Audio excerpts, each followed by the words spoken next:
এবার ছেঁড়া কাঁথায় শুয়েও কোটিপতি হওয়ার স্বপ্ন হবে পূরণ। মাত্র 50 টাকা থাকলেই বদলে যাবে ভাগ্য। কিভাবে? চলুন শুনে নেওয়া যাক।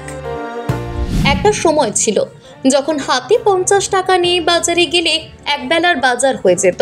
চাল, ডাল, মাছ সবই কেনা যেত 50 টাকায়। তবে বর্তমানে সময় বদলেছে। 50 টাকা তো দূরস্থ, 500 টাকা নিয়ে বাজারে গেলেও ব্যাগ ভর্তি হয় না।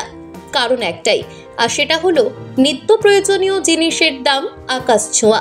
আর এতেই কপালে চিন্তার ভাঁজ মধ্যবিত্তের। তবে একবার ভাবুন তো, যদি মাত্র 50 টাকা দিয়ে আপনি কোটিপতি হতে পারেন। না, এটা ডিয়ার লটারির বিজ্ঞাপন নয়, বরং সত্যি আপনি চাইলেই 50 টাকা দিয়ে হতে পারবেন কোটিপতি। রাতারাতি বদলে নিতে পারবেন নিজের ভাগ্য। ভাবছেন কিভাবে?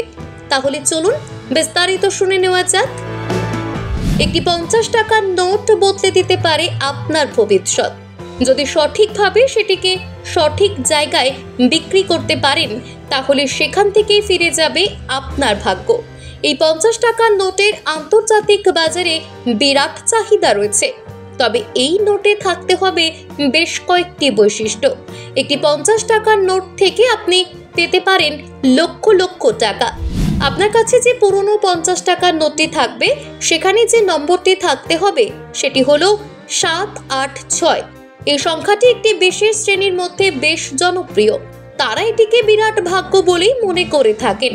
এছাড়া এই নোটের সামনের দিকে থাকতে হবে গান্ধীজির ছবি।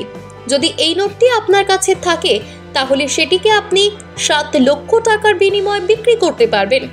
যদি একই ধরনের অনেকগুলি নোট থাকে, তাহলে আপনার টাকার পরিমাণ হবে অনেক বেশি।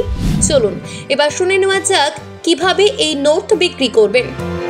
এর জন্য প্রথমেই এই নোটের ছবি আপনাকে অনলাইনে দিতে হবে।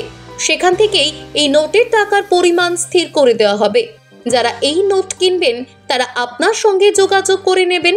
নোটের সিরিয়াল নম্বর থাকতে হবে 786, বলা ভালো 786, তাহলেই পাবেন 7 লক্ষ টাকা। যদি আপনার কাছে 3টি এই সিরিয়ালের নোট থাকে, তাহলে আপনি সঙ্গে সঙ্গে হাতে পেয়ে যাবেন 21 লক্ষ টাকা। তবে হ্যাঁ, একটা কথা সর্বদা আপনাকে মাথায় রাখতে হবে, যেখানে এই নোট আপনি বিক্রি করছেন তার দায় কিন্তু আপনাকেই নিতে হবে। রিজার্ভ ব্যাংক অফ ইন্ডিয়া এই ধরনের লেনদেন কখনোই মান্যতা দেয় না।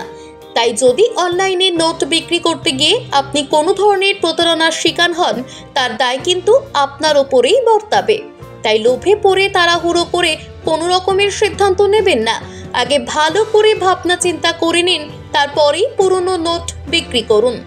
ব্যুরো রিপোর্ট, প্রথম বাংলা।